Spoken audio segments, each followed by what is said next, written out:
Can you see me okay, Scott? All right. This is Elizabeth Yang here in Sacramento, California, on the quest to believe that we are enough. Behind me are all of the Sac sisters and one brother who is not on camera because he is holding this, Scott, that joined me for the workshop tonight. And so a big shout out to World Financial Group, Dr. Mai Lee Yang, for having us tonight. She is our gold sponsor with World Financial Group. We love our sponsors because they are the ones that help make this possible for Hmong women take on the world. So we are going to wrap up with our aha moments from our sisters and then your Q&A questions for our California Sacramento sisters. All right. So who would like to start first? What is your aha moment from tonight? I'll start. So when Paku and I were talking about our dreams, and aha moment was just I needed to vocalize my own in order to connect with others, and from there create a synergy and find ways that we can help each other. Great. When you mentioned it when we were doing the roles, and I did realize I did not put me as part of that, and then going back and thinking about what it is that I wanted for the roles. I think a big aha moment for me in general was just the whole thing, because it's very powerful, and if nobody's ever been to one, you guys should come, because when Elizabeth got emotional, I got emotional. And I think that that's very strong because you know, kind of seeing Elizabeth get emotional about it too means that it means a lot to her, which is always good to know that when you're backing someone and it means a lot to them, it makes you feel even better that you're backing them. So, yeah. I'm going to piggyback on that. My aha moment was the whole experience, and definitely yes. I didn't know what to expect, but you know, this is it brought everyone together, and there's a lot of people that I didn't know. I only knew one person Joe here, but and then learning about Elizabeth's story, so it was very touching. And you know, it's not about the logic that moves people, but it's the emotion. My aha moment is just getting to hear everyone's story and realizing that there's so many, we're all Hmong girls, but we all come from different walks of life. We all have different passions and different drives in life, and it makes me feel like I'm not alone, because I've always felt like I've always wanted something more, and it seems like all of us want something more too, so it's really empowering to be in agreement with that. Well, I'm a stay-at-home mom, so I love just being able to network, because one day I want to go back into the workforce. So getting to know all of you guys, I feel very lucky, and I'm happy because I know that I have some people, like if I want to sell my home, I got you, or if I want to like learn about money, I got you, fashion, and you know, everything. So I'm really excited. My aha moment is managing my energies in the right time and place. Yeah, I think that's something like I've always used the excuse, oh, I don't have time for that, I don't have time for that. But I think Elizabeth, what she said today, what really hit me was finding that energy for the specific, things that I want to do. My aha moment was that there are actually a lot of writers in this room. I definitely want to connect with. Yeah. For me, the biggest thing was Elizabeth, one of your words was disruptor, being a disruptor, and I've never thought much about that until Hmong women take on the world, actually, and that to make a difference, you have to be a disruptor. You have to go against whatever is happening at that time. And then my other takeaway is that your dream is in your hands, and so if you are able to articulate it, then you are able to achieve it, and that's one of the big takeaways for me. Anybody else would like to share their aha moment? I think for me, my aha moment is the pivot circles. I think it was really awesome for us to end with just realizing that no matter where we go in life, we can always turn around and help those behind us. And I think I'm really blessed to work in higher education, where I have the opportunity to do that every single day of my life when I'm at work. And so I think that's why I love what I do so much, and I'm so blessed that I just do it as a career in general. But I do encourage all women out there to always turn around and help the sisters right behind them so that we can all be at the top together. Beautiful. Anybody else? I guess I'll go. My aha moment was basically this whole workshop itself, hearing your inspiring story and hearing how you started this great thing, and then just hearing all of these women's, their stories, and it's just very empowering, and yeah, it's great. I loved it, everything about it. My aha moment was knowing there were 7 million Hmong women around the world just waiting to be inspired. Anybody else? So let's jump into the Q&A questions from our sisters here that have questions for you. And anybody can jump in. There is no right or wrong. And then if you are comfortable, then our global audience always encourages us to speak Hmong. So True Yang asks, what are challenges you face when approaching women who are closed-minded to Hmong women empowerment? I think for me, I just keep being persistent, and then I will take different approaches to explain things. Because maybe you have in one way they might not understand, but you take a different approach. They might be like, oh, okay, so that's what you mean. So just being insistent, persistent, and just explaining what you mean. I think you have to come from a really humble place, because personally experiencing women who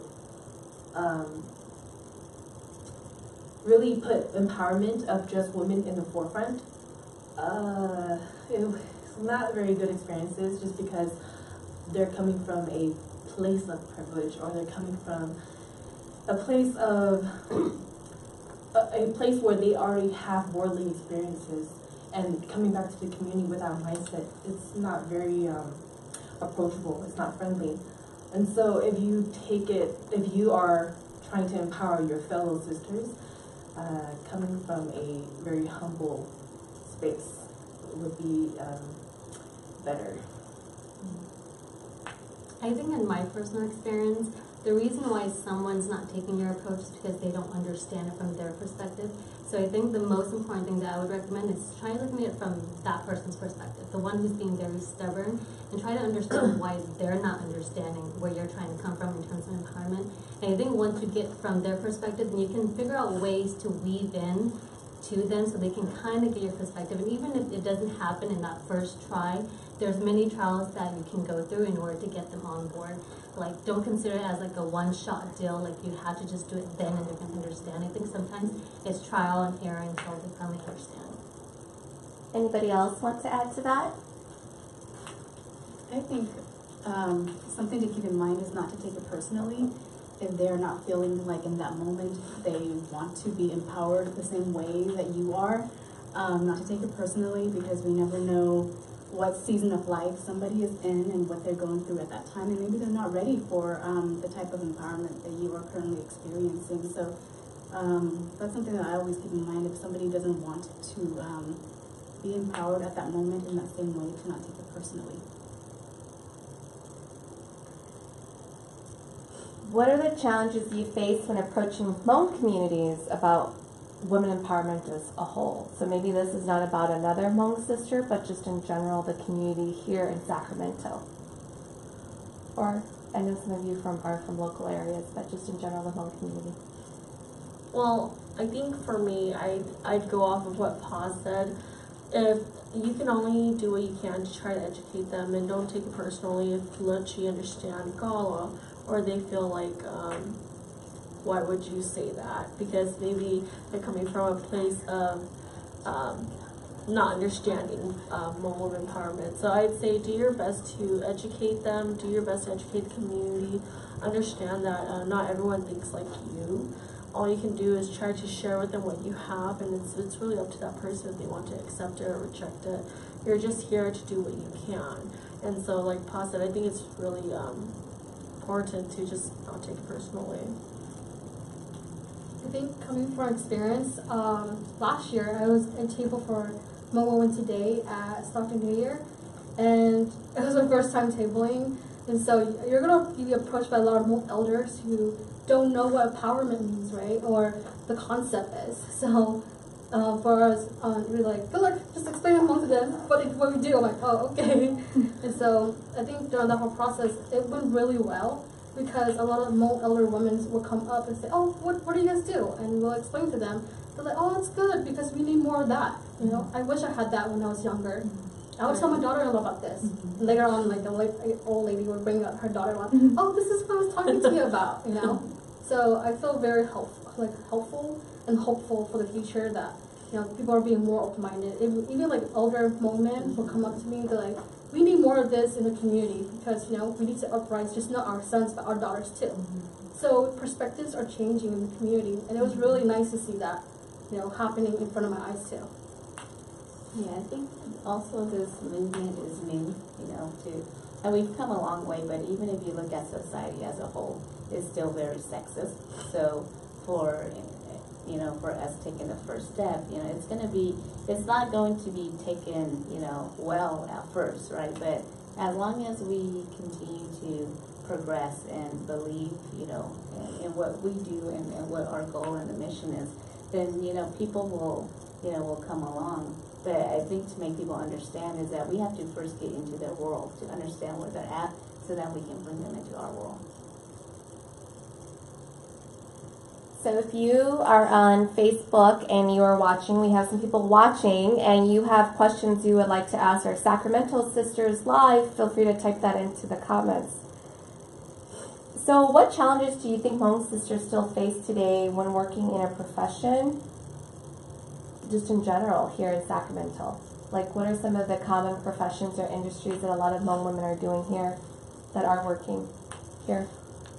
I think for Yer and I, and maybe Belle too, working in higher education, I don't know about the two of you, but I still experience microaggressions a lot in the workplace, and sometimes I pause and I wonder, wait a minute, was that aimed at my race? Was that aimed at who I am? And so I still experience that daily.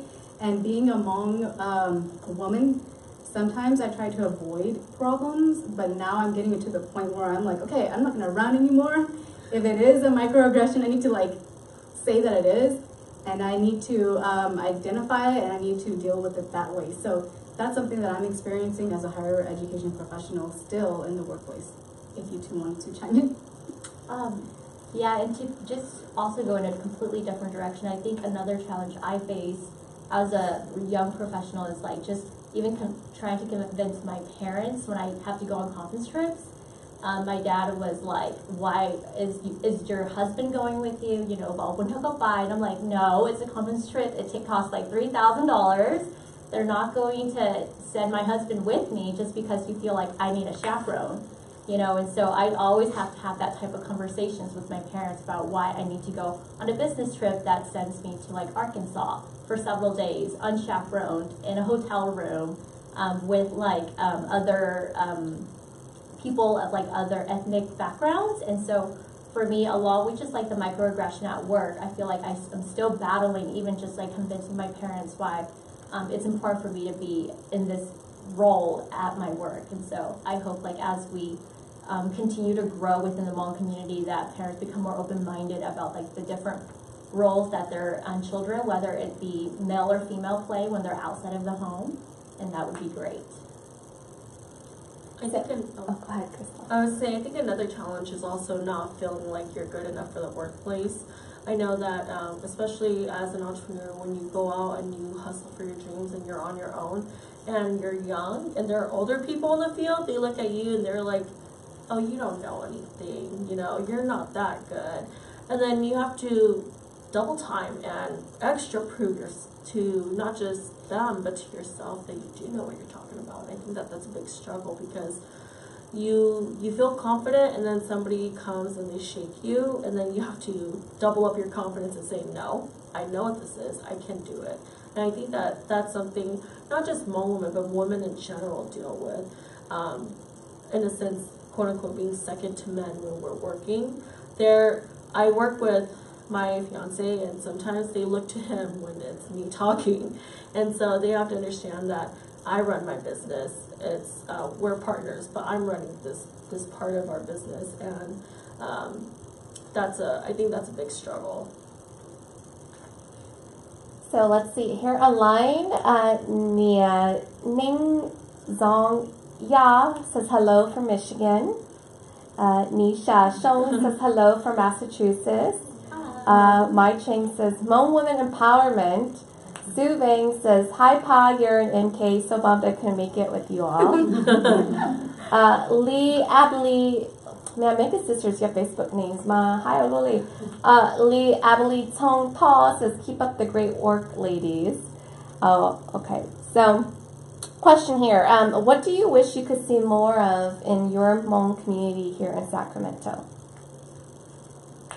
I would love to see more workshops like this, you know, because I think being married and having kids, a lot of times you don't get to go out and mingle and have friends and get empowered, feel empowered by other women. So I think just like maybe having more workshops like this and going out to network, that would be something great. I'd like to see men and women in each other's places and each other's roles.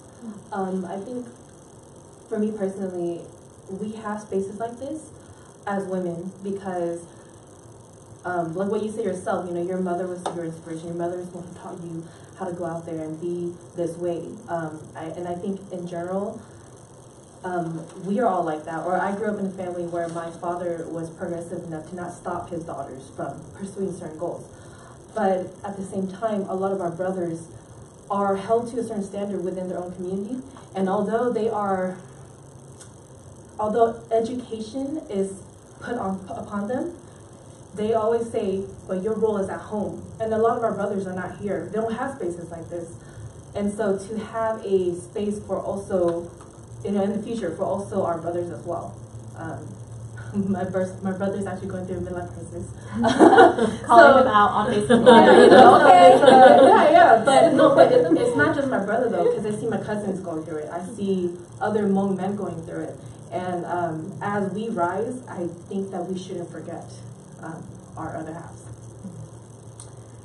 So Sue jokingly asked, which Hmong gal lives near San Francisco that will let me and my family stay with them for super cheap for vacation? Let's see here.